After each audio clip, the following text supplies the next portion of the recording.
We're embracing the next chapter by simplifying our lives, exploring our dreams, and connecting with what truly matters. So we really want to make this video to share this with you because as newbie and new RVers, this is something we had no idea about, and it could have had life or death consequences for this mistake we made. So we really want to share this mistake with you so you don't make this same mistake and you can protect yourself and your families. Yeah, it ended up being, I had some respiratory problems and some major eye irritation. I had to go to the doctor, get on some meds for about a week, but it could have been a lot worse. So it all started about a week ago when I came into the RV and there was a super strong sewer gas smell. You guys would not believe it. When I walked in here, it was the worst stank you've ever smelled. Do the stanky leg, do the stanky leg, do the stanky leg, do the stanky leg. And of course, I was thinking it was something with our sewage tank, and no, she thought it was I did something, right? Or we had gas, our dog. Yeah. Okay, I'm glad we got that cleared out of the way.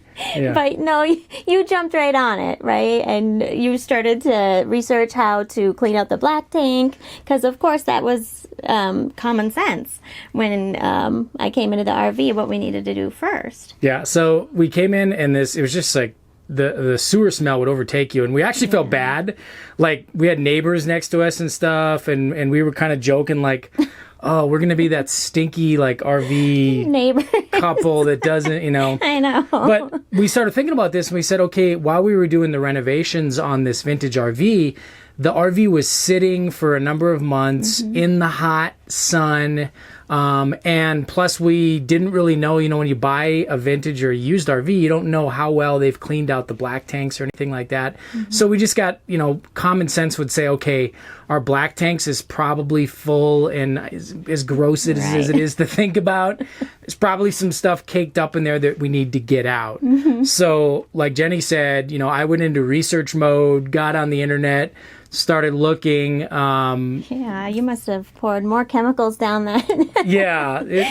We started dumping all the chemicals we could, and trying to break things up in there. And I found this guy on YouTube who I can't remember his name off the top of my head, but old RV guy who literally broke the black tank down to a science, like the molecular and the chemistry involved of what's going on, and the poo pyramid, and how to flush all this out. So, what he basically gave me was a formula for using some things like borax and Dawn dish soap and Zep and stuff like that to basically start flushing out the black tank. So that's the process we first started with.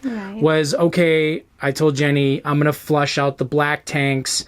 We're going to do this a couple of times, and then hopefully that'll start getting the smell done. So I proceeded to start flushing out the black tanks using this method, and I think I probably flushed them out 2 or 3 times by this point. Yeah.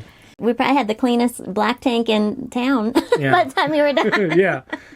But it didn't smell like it yet. So that was the weird part. So by this time, I thought the problem probably would be solved. But no, I come into the RV again, and it's probably even worse than it was at the beginning. And I was getting nervous, like maybe there was some sewer gas coming up from our drain of our sink or something, because I noticed it right when I came into the RV. So that brought your attention to the gray tank, right? So then we started looking at the gray tank, thinking, okay, I've heard, there's calcium buildup, there's hard water buildup, there's mold buildup in the gray tank.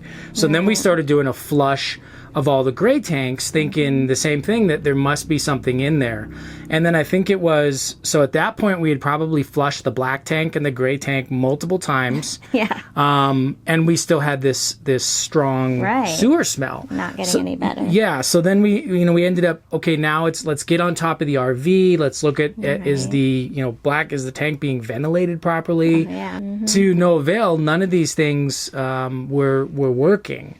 And then it was funny because, Jenny, you came into the RV and you noticed something, and this started to draw our attention to something a little bit different. Do you remember?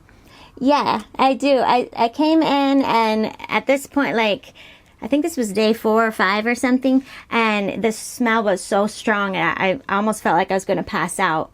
It was like entering a wall of just sewer gas smell. And then I went back to the bathroom, and it smelled all good and citrusy and wonderful back there. It was right up front where I was coming in was the worst part. And so then I brought that to your attention, and you started to research so I went on the repository of wisdom, Google, and literally typed into Google like, sewer smell in the front part of the RV, but not in the bathroom. And one of the first things we saw was batteries boiling and smelling like rotten eggs or sewer. And at that point, we were like, batteries boiling? Like, I never even thought of this. And at that point, our RV had been hooked up to 50 amp power for almost a week and at that time. And so when we opened up the battery compartment, you could literally cook an egg on our batteries at that point, as you can see in these pictures.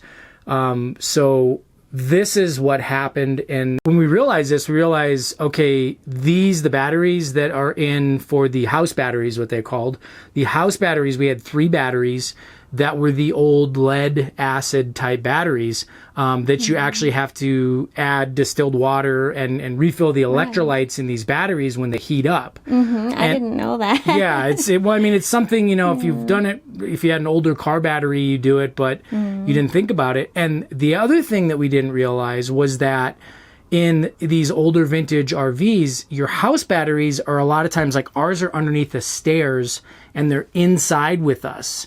And then that led to, so what was... small area. Yeah. And if you're not adding the distilled water, they can boil over and have this off-gassing happen where it's emitting like these very toxic sulfur fumes and hydrogen gas that, and I had a couple of the side effects from that. So that's why I ended up at the doctor with respiratory issues. Yeah, and so I guess like a lot of the newer RVs now, they actually move the batteries, or they're outside or they're not housed inside anymore because of this very reason. But what was happening then was, we had this thing hooked up to 50 amp, and the 50 amp is going through an inverter or converter that was then charging the house batteries. And so one of the things we looked at was they said, well, have a battery disconnect. Well, in this old coach, we don't have a battery disconnect. What we do have is we can shut off the 12 volt. We do have a switch where we shut off the 12 volt, but that does nothing for the batteries. That is just shutting off the 12 volt appliances in the rig, but the batteries are still being charged by the plug-in from the 50 amp electricity in the RV park. So what was happening is then these batteries were basically just overheating, overcharging, and then this off-gassing was happening. One of the side effects, the first things we realized, the side effect says that it can have the smell of sewer or rotten eggs, that's what we figured out it really was. So this whole time what we were doing is we were sitting in an RV that was full of sulfur and hydrogen gas, right, and breathing this in. I think my memory's a little worse now. Yeah, exactly. Yeah. So, and the lucky thing is, we were saying that thank God we didn't sleep, spend a night in here, because we might not have woken up literally, if we would have spent the night in this thing. So when we figured out then it was the batteries, then it was, okay, now what are we going to do about this? Once we learned what was really going on, and of course you have a long symptom list of all the dangers of breathing in these toxic fumes, I started to think back with the week, and we had been having headaches, and we had even eaten dinner in here one night, and I remember we did not feel so good after dinner, and I started to question, does our refrigerator work okay, and different things like that. I remember every time we were leaving here, our drive home, I felt really out of it. It was hard to concentrate. But the main symptom, maybe because of my asthma, I had it more than you did, was the coughing, and especially just respiratory cough and throat irritation and eye irritation as well. So just as a point, if you do have the old lead acid batteries, you do need to check the electrolyte levels, especially, and we learned this is probably where we made the biggest mistake, is is in hotter climates. So if you're running it, if you're having and you're charging the RV, you're charging the batteries, and you're in hotter climates at the same time, that's probably the mistake we were making while we were working on this. And then not checking the electrolyte levels. So you really need to check the electrolyte levels and putting in that, like Jenny said, the distilled water in the batteries when they start getting low. And you could keep this from happening. Now, what happened with ours were so bad. They were so, boiled over and just nasty, and there was just battery acid everywhere. I just said, we're not even going to deal with this. And so I started looking up, okay, what are some options? What can we do? Now, we do have a solar panel on top, but we're not quite ready yet to go full solar and to kind of try the lithium battery thing. So we're like, what is the next best battery we can look at? And so there's a couple of different options. People said, you can go with a gel battery, or one of the ones that we got a lot of comments on was AGM batteries. And really what AGM is, it's absorbent glass mat batteries. And all this is where the fluid or the electrolytes is actually completely encased inside the battery. So if there is heating up, it doesn't have those off-gassing properties. So that was the route we went with. I said, we're not even going to mess around with this. I called up a local RV shop and I said, I just need some deep cycle AGM batteries. Told them what happened. And then they came out and they replaced it. And another odd thing is in our coach, and I don't know if this is, if maybe you guys have this as well. If you have this, leave a comment down below. We'd like to hear about this. But, our RV tech said that typically in a lot of coaches, you'll see either 2 or 4 batteries, but ours has 3, which was kind of odd. So I don't know if it's an anomaly or there's some... Well, we're kind of odd too. Maybe the previous owner had some hillbilly engineering going on or something, but we actually had 3 house batteries, and then also the chassis battery, so 4 total. But, the tech was telling us typically it's 2 or 4 and a chassis battery, not 3. Yeah. I'm glad it was a little more expensive, but I'm glad we paid the price for the AGM just because of so we didn't peace of mind. Pay the price. But just that peace of mind since it's inside the RV too. Yeah. I don't ever want that to happen again. We're living in here full time, and the dog's going to be in here all day while we're at work, and we're sleeping in here every night. And so I'm glad that we paid for the AGM. Yeah. And that's so essentially with these AGM batteries, they're virtually maintenance free.